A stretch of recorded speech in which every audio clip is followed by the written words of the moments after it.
use the best models we've got. But here's what we know, that over the next 1,000 years, we're going to get tens of feet of sea level rise. We just don't know how quickly. 3 feet is a good planning horizon to start with. Whether that happens in 2100 or 2050, nobody knows. But if we don't start doing the right designs and planning now, we will be unprepared for some bad surprises that are sure to come. We just don't know when. So that's why I take all of that and say, let's start adapting to higher sea level. It is now unstoppable. And once we realize the cost of that, we will probably put more effort into mitigation or reducing greenhouse gases and slowing the warming. But we've got to do both, because here's the unfortunate reality. If we stopped all carbon emissions today, every bit, kept it at 400 parts per million, went to 100% solar today, not another lump of coal or anything else, sea level will still rise for centuries because the world is 1.5 degrees warmer. We've already trapped that much heat in the system. That's the unfortunate reality. That means that the ice is going to continue to melt for centuries, and it's going to go beyond 3 feet of sea level rise. If we do the right thing, we can slow it. So 3 feet of sea level rise is a great place to start. Thanks.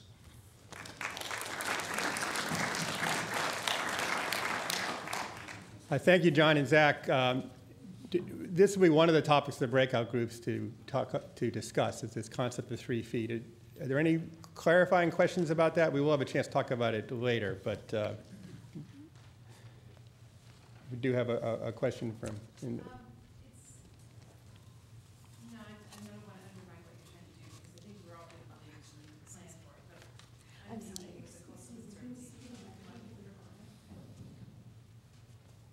Hi, I'm Nadine with the Coastal Conservancy. A lot of the work that we're doing to try to support others is using scenario planning to allow for a way of dealing with the uncertainties. And all the things you said today, I mean, it's pretty clear we're going to have more than 3 feet. We just don't know when. So my question for you is, why wouldn't we look at some scenarios to prepare for a higher amount?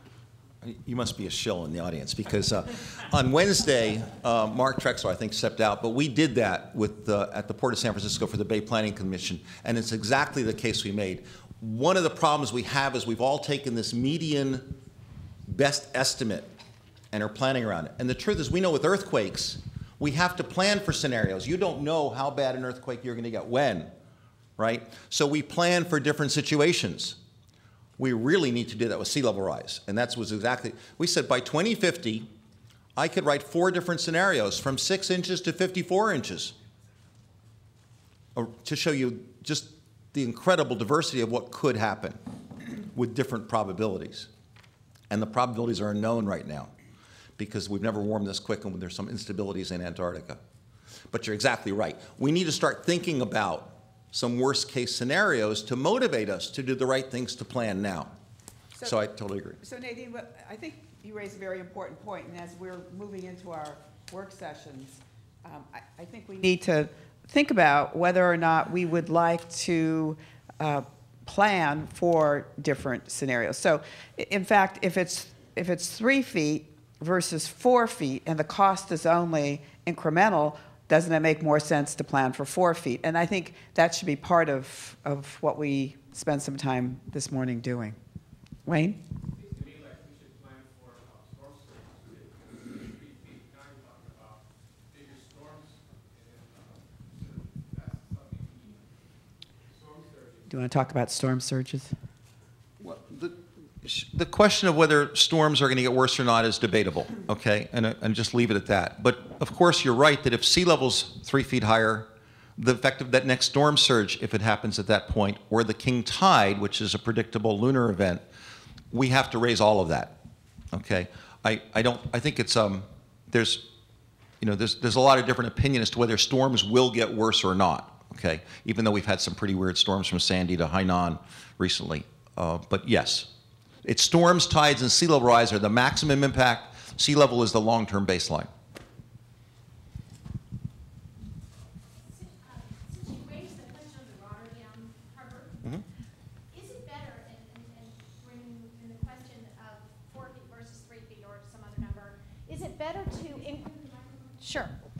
Is it better to plan incrementally and expect incremental change, or does, using Rotterdam, does it mitigate the benefits of the existing work that's been done, for instance, in the Rotterdam harbor, and think, well, so that was not a successful effort because it has proved inadequate, because it wasn't sort of extreme enough? Is there still, though, the benefit of having the incremental change, even if you turn out to be wrong on your projections? Well, it's a good question. I understand it. The problem with the Rotterdam gates, the Meslink carrying, they're actually technically called, is that their problem was river flooding coming downstream from Europe and a sudden North Sea storm. And nobody thought in 1970 that you could melt the ice sheets at this rate. I mean, it was not the impossible. When I studied geology in 1970, if you had said that the polar ice cap could be gone in the middle of the 21st century, they really would have just thrown you out of the room. I mean, it just was not conceived possible. So that was the problem for that gate. Your question, I think, though, is can you do a design which allows you to incrementally build up? And absolutely that's the idea here, is that if we think ahead to planning for 3 feet and beyond, maybe we'll do it a foot at a time, but the design has to allow to build it upward or outward. If we think that our horizon is 12 inches and beyond that you got to scrap everything, that's not a good design. It's a bad return on investment. So that's the challenge. One quick comment along those lines, and addresses the prior question too. For planning at your local planning level, for planning as we issue permits at BCDC, we have to look at the real facts. You've got to look at the building, the construction, the life of it, the projection of what we think is going to happen. And so that will be much more graduated and specific. But we also, as John says, need to create a different thinking, because if we're thinking about 12 inches, we will not prepare adequately. And we need to think about how we're communicating generally. So there is a dichotomy there, but we're trying to do two things, and they don't exclude each other. I think at this point we will. Sabrina has a question. Oh, we have a. Just a really quick question. You mentioned 1.5 degrees of warming. Could you just elaborate on that just a little bit? Sure. 1.5 degrees Fahrenheit, usually in science it measures 0.85 Celsius, but same thing. In the last century, that's the best measurement of a global average temperature increase. And it's been, it's hard to perceive year to year, decade by decade. But when you look back at the temperature record, and that's not been disputed really. The only question is I showed that graph with the 6 blue lines and the 1 red line is depending on what time frame you take, you can say it's slowing, but the truth is it's a stepwise function because the heat's going deeper in the ocean, so that's what it does. It builds up and then it goes deeper. It builds up and it goes deeper. But the overall, apples to apples, the comparison is we're 1.5 degrees warmer than we were a century ago. It's global average temperature, land and sea. Thank you. Sure. Okay. So I'd like to conclude this section of the program by putting us all in the mood of taking action by looking at the impacts of sea level rise in San Mateo County. And my colleagues, of course, please chime in as we quickly go through this. This is a picture of the San Francisco Creek during a storm event in December 2012. So that's going underneath Highway 101, just to kind of give you the setting there. As been mentioned before, the sea is rising and has risen 8 inches in the last 100 years. So we are dealing with it today. How much it will rise, it's been said, we don't know. There's 14 inches in 250, 55 inches in 2100. BCDC often states 16 inches by 2050, 55 by 2100. Other research studies have different estimates, as has been pointed out by our prior speakers. We don't know exactly how fast and by when, but we have a high degree of certainty at 3 feet it will happen in this century.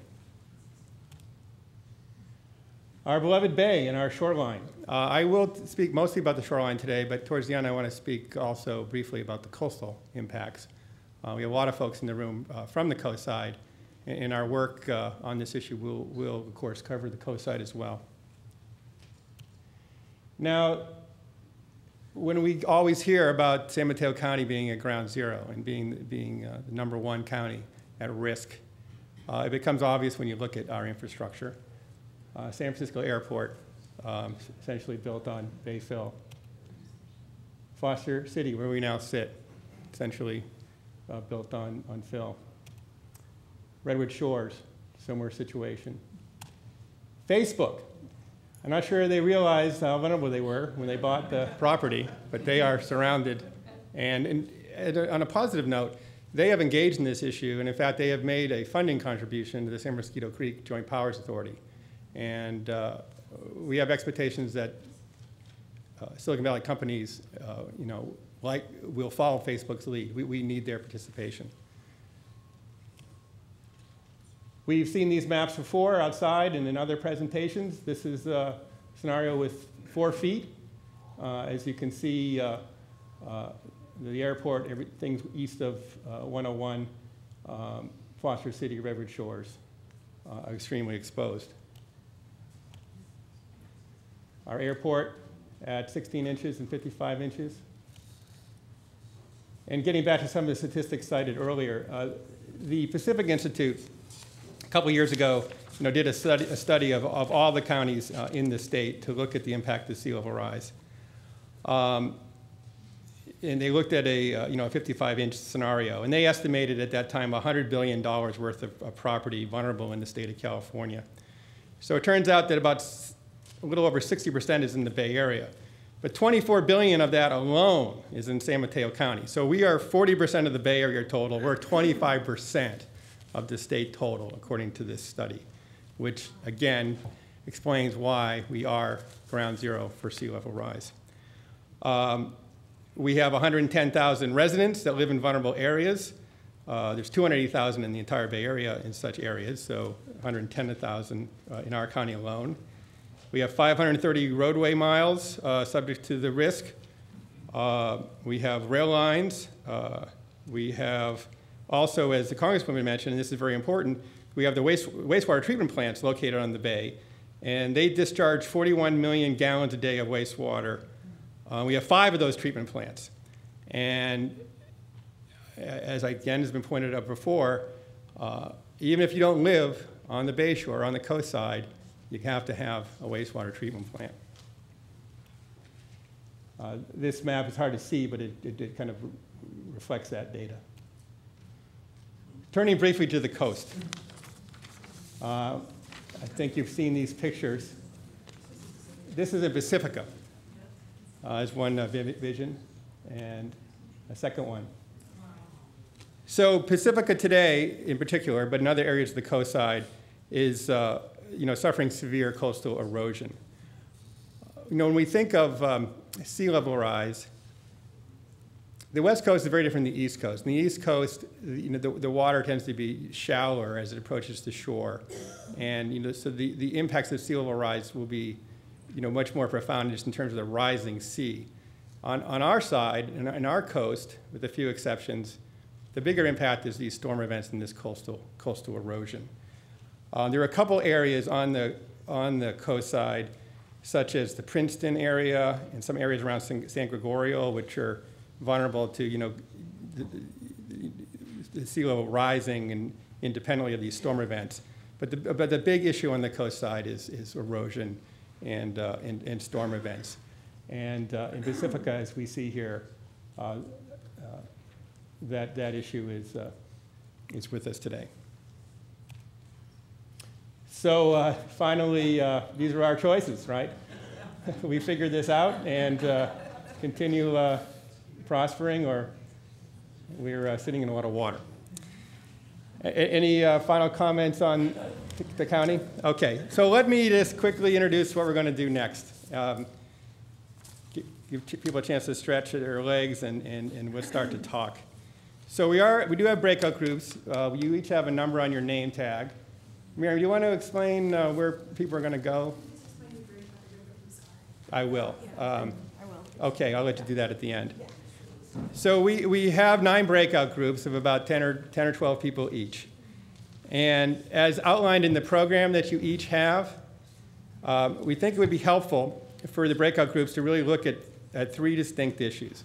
One is we really want people to comment on this notion of planning for 3 feet of sea level rise. I mean, what does that really mean for our communities? And, is that a helpful way to look at it? What does that planning paradigm, lead to? And do you need extra information before you can pitch that or accept that? Is this something our city councils all want to, adopt resolutions around and really put a stake in the ground? Secondly, is we need to prepare a vulnerability assessment for both sides of the county, the Bay Shore and the coast side. Because the sea level rise will be gradual, there'll be storm events. We know, obviously, at a high level, what things look like, but the detail is very important too. And this is an area where we're going to need to collaborate. And how do we best go about that? What kind of things are important to consider? And then finally, we'd really like your input and thoughts about forming some kind of a financing district or a countywide planning organization so that we can work on this collectively, because this can't be dealt with on a city-by-city basis. So the program, does have some ideas for things to talk about. People are going to go off for about 45 minutes, and then we'll come back and hear if each group could, as is typical, appoint someone to take some notes and provide a report back. And Miriam Goldstein will give you some logistics about where people are going. Oh, we did have a question period on here, which I kind of integrated in, but we can, if you think if people want to ask a few more questions, we can do that too. But before we forget, could you just tell me where we're going to go, and then I guess we can come back to some questions. Okay, and I believe in the program the breaker groups are 30 minutes, so. It's 30 minutes report out. 30 minutes and then come back, right? Yeah, it was 45 minutes plus the. Well, let's just make it 30 minutes and get that. Okay, 30 minutes. So groups 1, 2, and 3 will stay here and sort of gather in each section. So let's do it this way: 1, 2, and 3. 4 and 5 will be in the small conference room that is just past the food around the corner. And 6, 7, 8, and 9 will be in the EOC, which Julie, who Foster City, and I will walk you to. So just meet right outside the doors. So just outside the doors, and we'll meet you there. Thank you.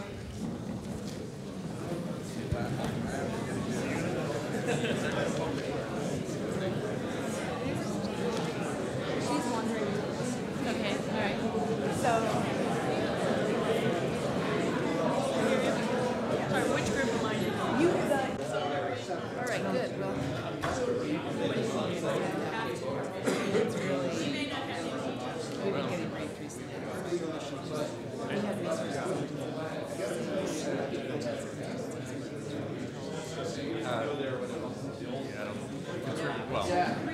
Governor doesn't have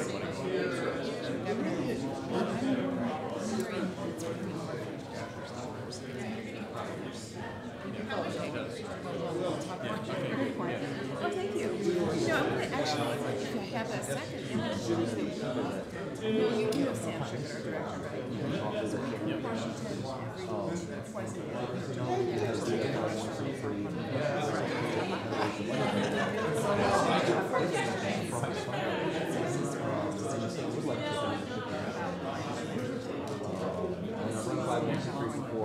know if you'd be interested.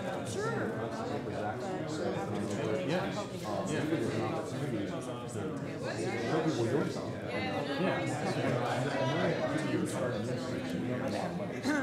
That presentation that was made by one of the speakers was helpful in terms of recognizing specialty.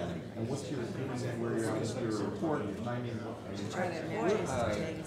Yeah, great. We're not even sure how to do that. So I'm hoping some of it came out of this section too. I mean, there's a Serious education. City by city. So, just okay. And then Given that there's this surprise funding, we want to create a nonprofit institute for civil rights. And there's been argument to do it in Miami, but there's a lot of argument to do it here. And I've run 501c3s before, but Jackie just pointed out the fact that there is some resources here to show people we're this isn't twice a year we're talking about this. 5 days, 9 to 5, 24/7 almost. well, it would not surprise me. But the fact that he's created this opportunity, it's real, we should take advantage of it. We'll find out the nitty gritty about it. And I'll send you some stuff in the meantime so you can interpret that. Good. Yeah. All right. Good. Good job. Yeah. All right. We'll do that. Great. Yeah, the capital office is the best way to contact us. Okay. I've got a 4-pager on this that actually Zach Wasserman's just kind of reviewed. I'll send that to you. No, that's terrific. And let's try and plan some time that week of September 8th. Absolutely, and definitely want to get you reports so you can see. Yeah, and you may be able to help when he does that, at some point to cite me or the book or whatever, because it's a mutual thing. I can reinforce what you're all doing, and you can give me more exposure too. So just mutual things. Absolutely. Great. Thanks. Is there a thought to? Well, that's good.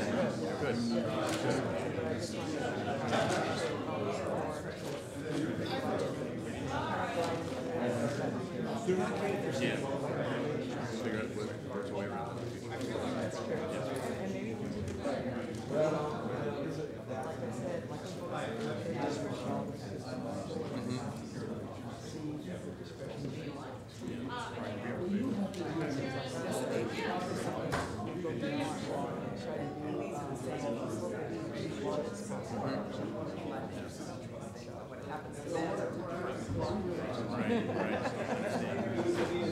Good to see you. Thanks.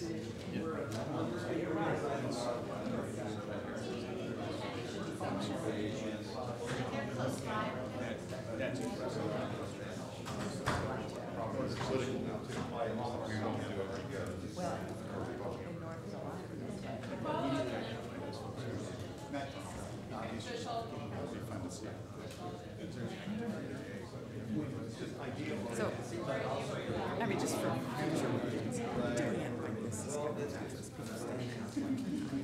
If Michelle is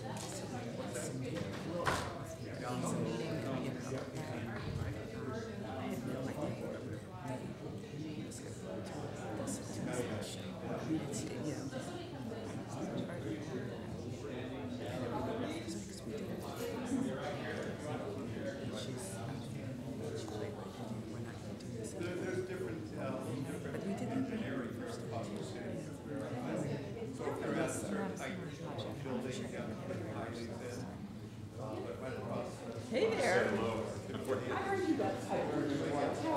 How great. Congratulations. Great. How are you doing? Good to see you.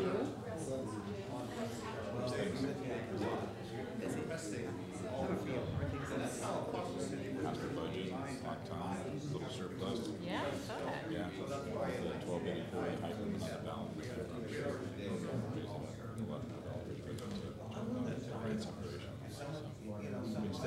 So we're along El Camino, limited places.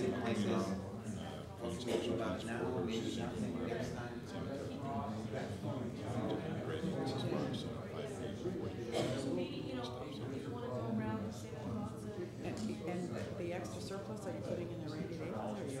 Well, we have a little bit on the side. We already have funded.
That's how they got the information. But they're talking about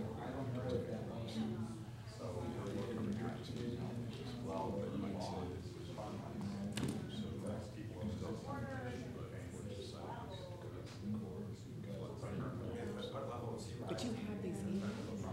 Can you release them? we're very, very, very flat.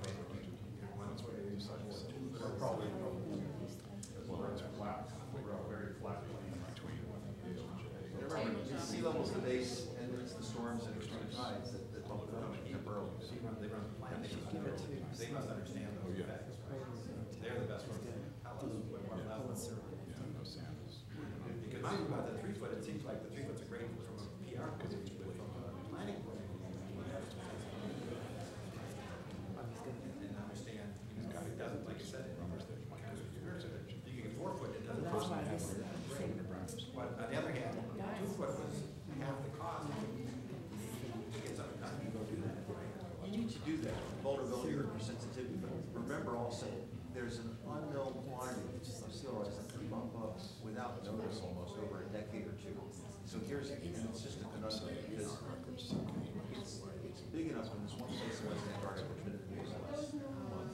So this is where a little bit of extra caution, as you say, and you can build another foot for another $1 billion, whatever number is compared to the base cost. So it's a trade-off, and we don't know the number. But if you set up times so high, you can't have it done.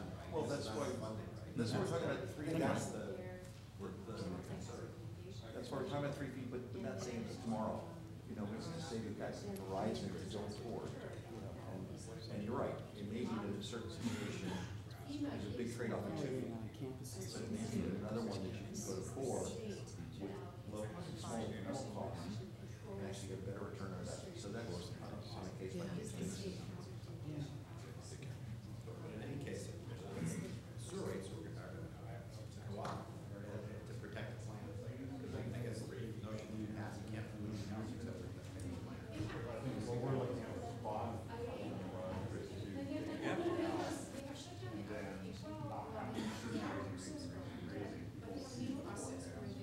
Everybody in the next 50 years is going to contribute. So it's not just, $10 million, and everybody gives us $50,000. So the takeaway on the planning side, which is what we're sort of looking at now, which was you're at extremely long-term horizon. You're saying this generation and beyond. Out 100 years, look at you and the whole thing. So that's a great perspective. Why don't we jump to the next one here?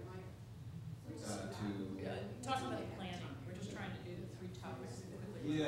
No, I'm Henry Pontarelli, one of the owners of Lisa Wise Consulting. We're a planning economics firm.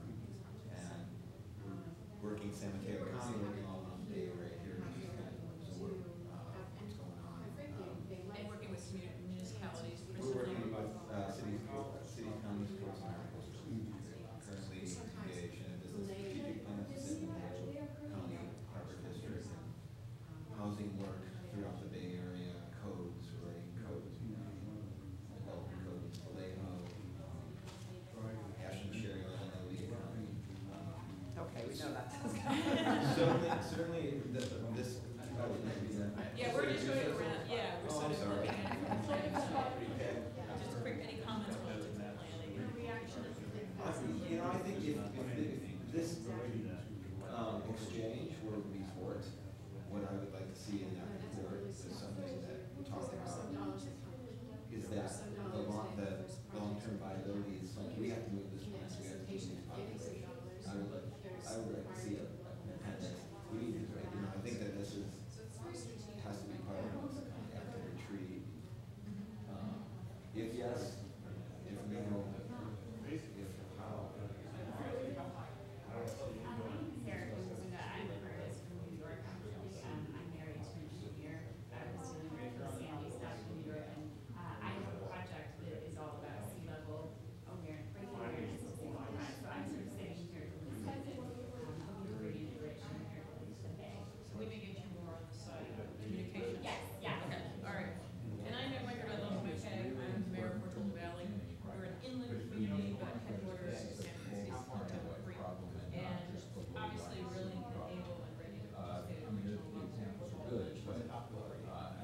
And on the planning side, we certainly are looking at planning efforts that we can implement at the headwaters of the potential. Obviously, we're still all over. And it's not just to support those systems, I think it is, but I think we need to understand the problem for all of us.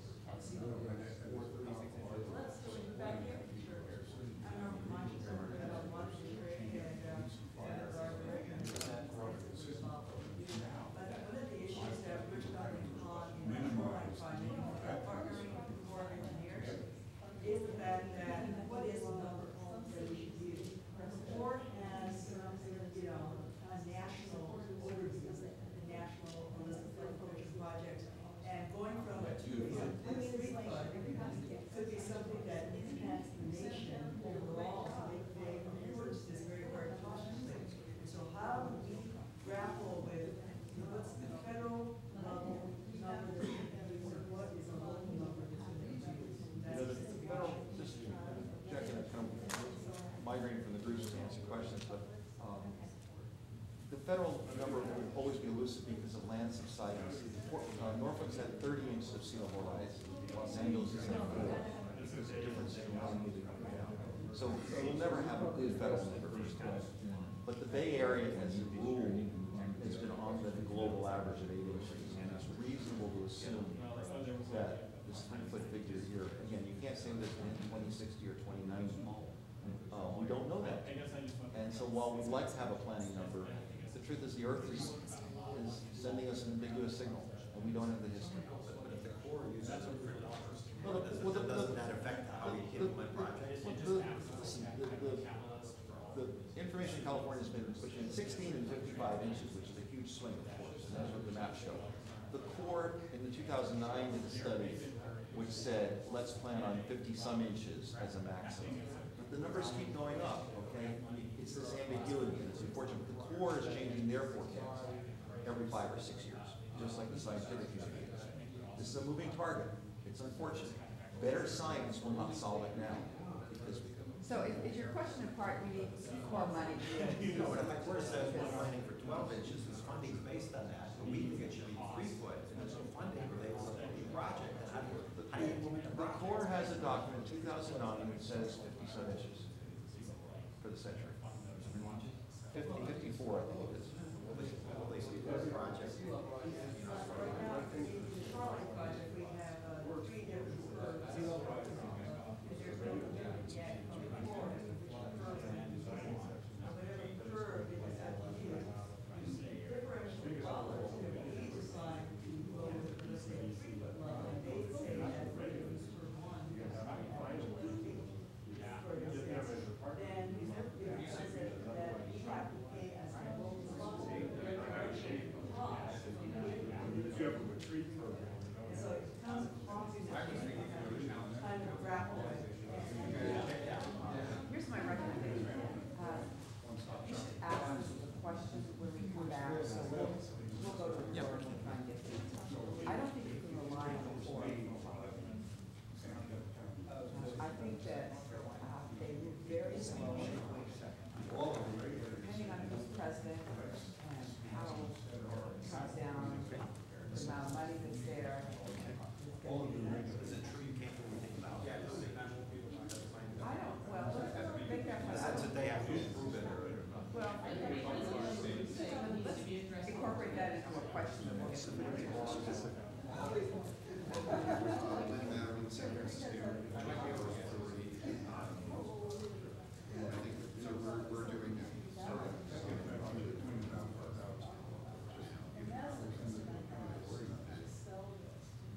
Really the two big planning issues that I see that is, we need to end our project somewhere. And our project is that the city's goals are different design objectives. Sometimes the polarization of storm surge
Mayor of Woodside, I think again, we're on the shore, pretty high up, so, we have to be affected directly. I think the only thing that we're more concerned about sewers to a minor extent is that most of our people are on septic, and so I might take away some issue. A lot of people want to go to sewer. Unfortunately, that they don't give us any capacity, so we got good things. I'm gonna start, and then we're also pioneers in sort of trying to keep wastewater out of the sub. So we do that with a lot of people. The county doesn't, you have to get special permission from the county to do that now. So I'm thinking about those cities that are not right on the bay.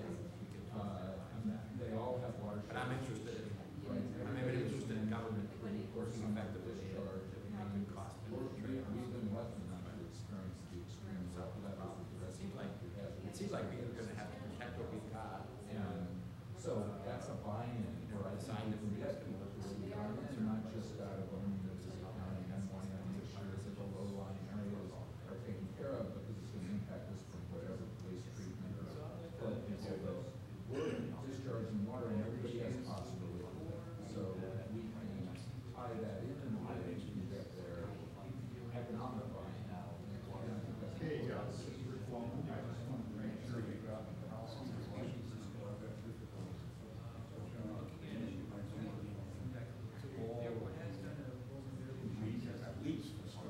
Yeah, my wife's right there, on three the doorbell. I'm over it. You're at the house. Oh, okay, her entrance. She's waiting for you to ring the doorbell and she'll take it to the wall. I'll call her.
seems like it's too big, like if you want to do something Bay Area wide, that seems like I don't need to fix.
done with this,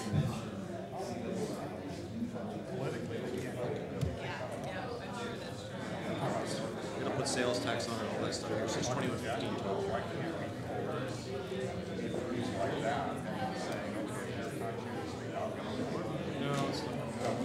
It'll tell me. No, it's not the card. It's the reception. Sure. They're going to be forced to. How are you? I think we helped. And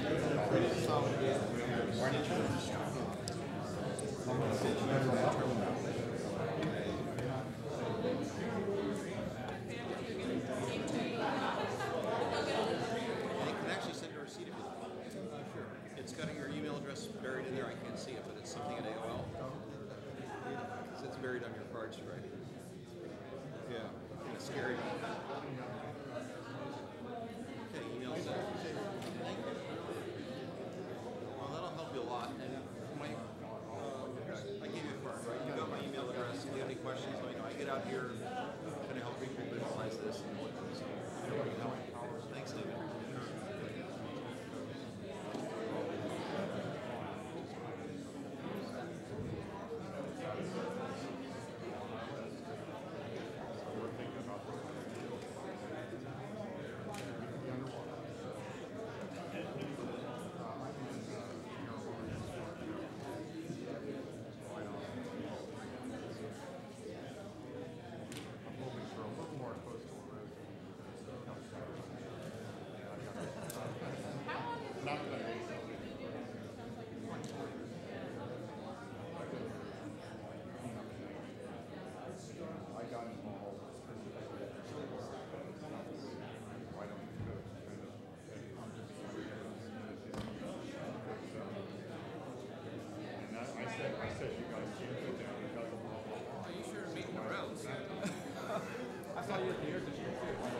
Yes, yeah.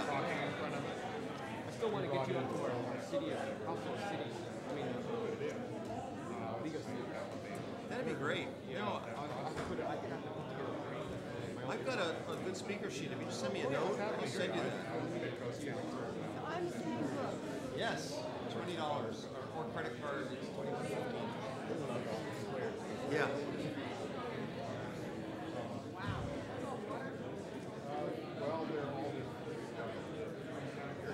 I will send it to you. Yeah, we met a year ago, right? Yeah. I'm glad that your business is getting it. Thank you. Well, actually, that started a lot of this. In fact, they didn't mind. Thank you. Got me in here because of that meeting. Oh. You want me to sign it? yes. Great job. They dropped what they were doing. Well, in my 45-minute presentation, this was a very important.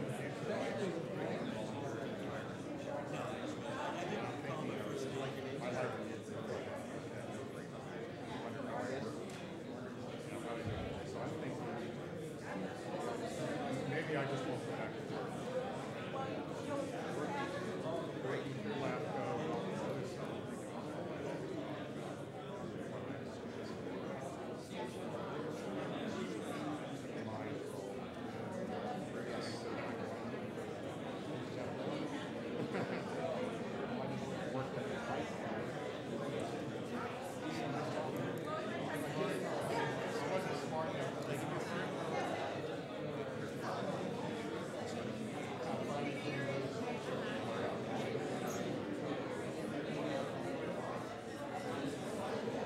We're actually talking about starting an institute out here to do this full time. And, so push that in the fall.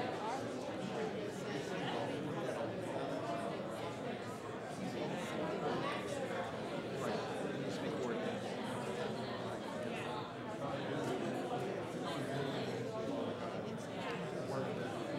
Well, tell Dave finds it.